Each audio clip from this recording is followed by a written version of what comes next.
भीष्म चुप रहे। कुछ क्षण बाद बोले, पुत्र युधिष्ठिर का राज्याभिषेक करा चुके केशव, उनका ध्यान रखना। परिवार के बुजुर्गों से रिक्त हो चुके राजप्रासाद में उन्हें अब सबसे अधिक तुम्हारी ही आवश्यकता है।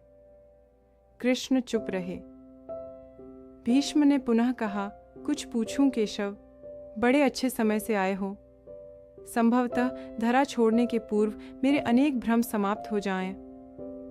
कृष्ण बोले, कहिए ना पितामह। एक बात बताओ प्रभु, तुम तो ईश्वर हो ना? कृष्ण ने बीच में ही टोका, नहीं पितामह, मैं ईश्वर नहीं, मैं तो आपका पौत्र हूं पितामह, ईश्वर नहीं। भीष्म उस घोर पीड़ा में भी ठठाके हंस पड़े। बोले, अपने जीवन का स्वयं कभी आकलन नहीं कर पाया। कृष्ण, सो नहीं जानता कि अच्छा रहा या बुरा, पर अब तो इस धरा से जा रहा हूं कन्हैया, अब तो ठगना छोड़ दे रे। कृष्ण जाने क्यों भीष्म के पास सरक आए और उनका हाथ पकड़कर बोले, कहिए पितामह। भीष्म बोले, एक बात बताओ कन्हैया, इस युद्ध में जो हुआ वो ठीक था क्या? किसकी ओर से पितामह? पांडवों की ओर से।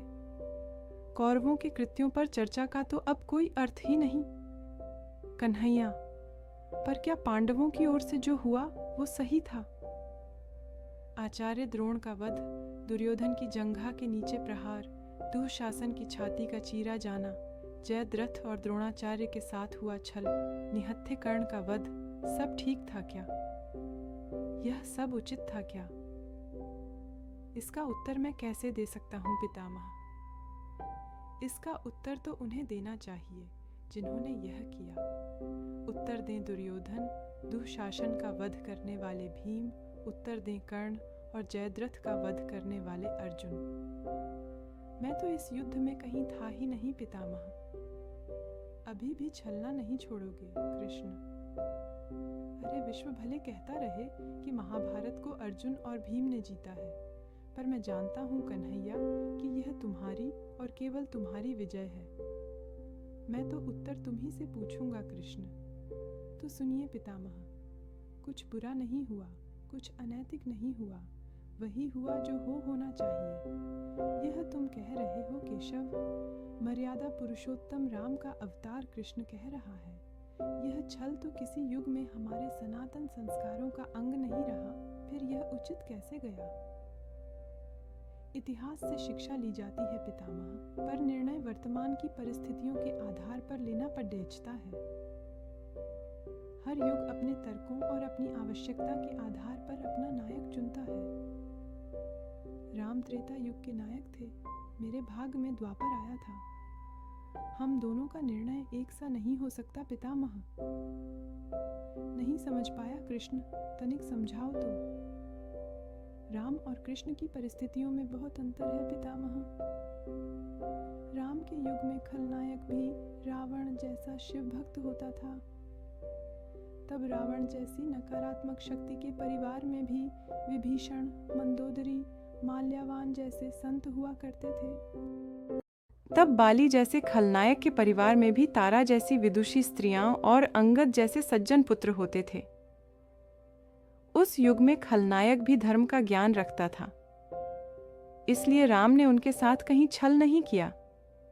किंतु मेरे युग के भाग में कंस, जरासंध, दुर्योधन, दुःशासन, शकुनी, जयद्रथ जैसे घोर पापी आए हैं।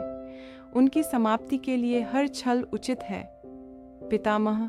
पाप का अंत ही आवश्यक है पितामह, वह चाहे जिस विधि से हो।